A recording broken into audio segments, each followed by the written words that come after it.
Hi folks, welcome to the show. And after an agonising 3-week hiatus, we are finally back with more Amphibia Season 2, and tonight's episode is a double-length Halloween special, The Shut-In. As is always the case with Amphibia, I have been spoiled on a bunch of things because people on Twitter don't know how to tag spoilers appropriately, and they just love rubbing it in my face that they get to watch the episode right as it airs. Meanwhile, I suffer from a condition known as living on the other side of the damn world, so I have to wait a few hours. I am so excited to finally return to Wartwood and see all my favourite supporting characters again. Which, for a lot of these guys, we haven't seen them since the Season 1 finale, which was over a year ago. But yeah, that's all I have to say, so let's jump right in. This feels like Gravity Falls. This is like the weird Mageddon intro. Oh, this is so much better than the DuckTales one. We're back! I've got one last box of nails, and they're nasty. It's not a holiday, Em. It's the annual Blue Moon Shut-In. What is it with Disney Channel shows and moons? If they don't give it to you, you get to play a trick on them. That is the most beautiful thing I've ever heard. Hey kids, what y'all get? Stumpy! They're fear gourds, Anne. And yes, Oh, it's the critic guy from Lily Pad Thai. I'm telling the story of a night at the inn. So is this going to be like a clip show? With my family on it. Holly? This is one of my favourite episodes. Yo, Anna, what's up? Okay, yeah. This is one of the things I was spoiled at because people on Twitter don't know how to tag spoilers. Sup, Twig? They're still adorable though. Sup, Patty? Sup, Brody? Hey, have you guys seen the... Oh my god, the designs are adorable. I love how she's still hopping.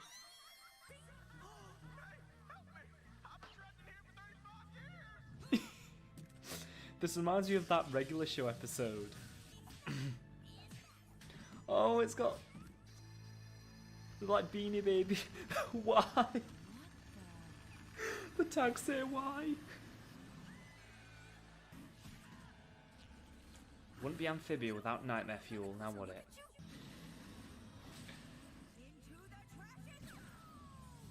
That's the last time I succumbed to any kind of peer pressure.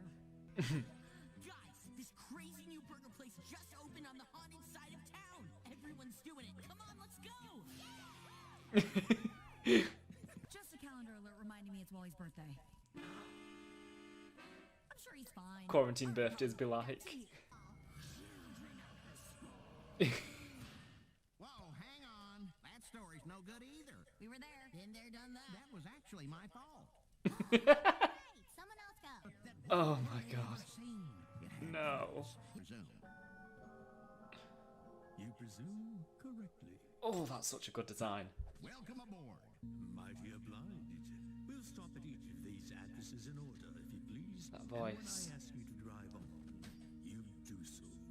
Understood? Can do. That voice, I've heard that voice. Pay at I the think he's been in a Disney movie end. before. You're satisfied?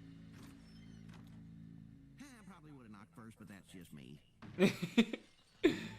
Not at all surprising, this show has a character who is literally the personification of death. Mr. Hawkins? Mr. Hawkins, wake up! Check on.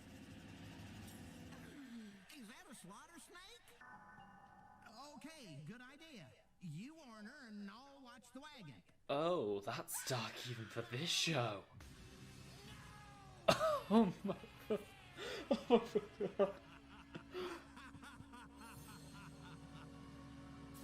You've still got a little part.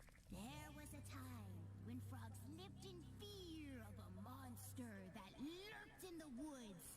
Now we're talking. It's the first episode. Head, spindly legs, and a hideous face bump. Me? Your scary story is me? Way to spoil the ending, Anne. What's your story called? Huh? Oh, actually, Anna. Oh, I've missed them. Come on, this place looks deserted. Let's just run in and get the ball.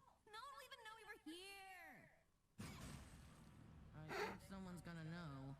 Just find the scene's Even for this show, that's horrifying. Sprig, I know why she steals other frog skins. What? Why? I don't follow. Because Are we turning this into a moral? skin.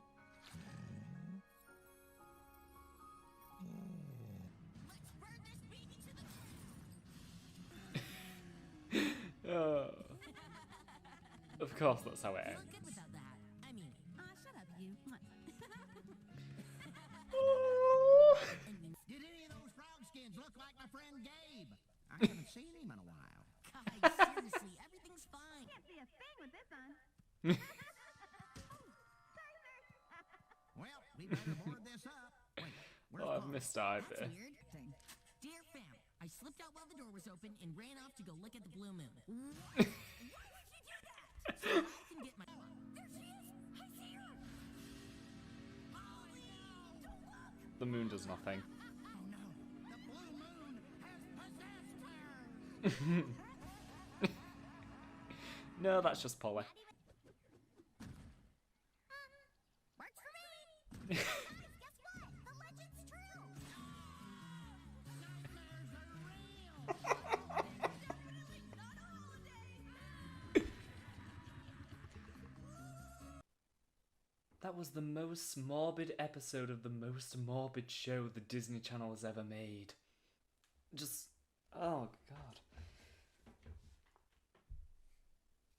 Like, it started out just like, you know, just your typical thing, and then, just literal death. And, sewing dead skins together. Yeah, that's what I want to see on Disney Channel. So, that just happened. I honestly don't know what I was expecting from the Morbid Frog Show's Halloween special, but even in all my infinite wisdom, I could not have predicted that. So the episode opens and we're already back in Wartwood. Not gonna have a scene of them arriving back and reuniting with the townsfolk? Okay then, I guess we're just going to not acknowledge the first half of season 2 happened. Oh, the episodes are out of order, and the second segment of the next episode is called Return to Wartwood, which we won't get to see until next year.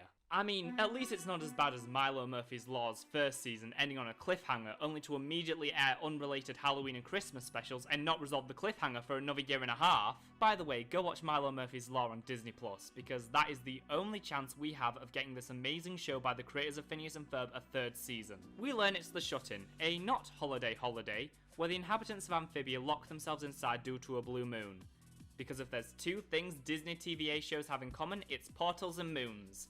Though I will say it is a nice change of pace having the moon not be red for once. The planters gather around the fireplace to tell scary stories, and from here the episode is an anthology. When Hot Pop said they had to tell stories that actually happened and Polly immediately brought up A Night at the Inn, for a moment I almost thought the episode was going to be a clip show, which, for any other show I'd be mad about, but I mean, come on, it's Amphibia. The first story is told by Anne and is called Phone Mo, which gave me heavy regular show vibes, which makes sense as one of the writers of the episode, Michelle Cavin, worked on regular show for most of its run. Even though it was spoiled for me beforehand, thanks Twitter, I loved seeing the designs for the human versions of Sprig, Polly, Maddie and Toadie. The segment was really good, but it was the most standard of the three. But what really made it were all the little things and background details.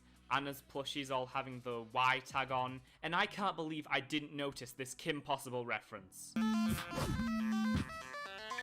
What's the sitch, Twig? Forgive me, for I have sinned. The second segment, Dead End, finally brings the show full circle by making Death an actual character. This story is easily the darkest this show has gotten, and considering not 2 episodes ago one of our main characters murdered someone, that does say a lot, doesn't it? Also, I need to stop to mention, Mr. Littlepot's design is just god tier. And I can't believe I didn't recognise George Takei's voice. Nothing really more to say on this one. It has some good jokes, but what I'll remember about it the most is the atmosphere and surprising amount of tension. The final segment, Skin Deep, was easily my favourite. And no, it's not just because I've missed Sprig and Ivy's precious interactions. That's only most of it. While I still think the previous story had a little more on the creepiness factor, this story came pretty close, especially with the design of the seamstress, which is maybe the greatest and most horrifying design in this show so far. I absolutely love how ruthless Sprig and Ivy were when they burned down the house. But who cares about murder when Ivy kissed Sprig and it's so adorable as they run off to commit more crimes? Oh, right, the ending. So, Polly got legs. Maybe not the one she was expecting, but it was a cute way to end the episode. And then the credits were legit the scariest part of the special. So, that was The Shut-In, a fantastic Halloween special that is probably the funniest episode the show has done so far. While I'm not the biggest fan of anthology episodes, that didn't do enough to harm yet another special where Amphibia puts its best foot forward and delivered on all the laughs, horror, and existentialist dread that you'd expect from this show.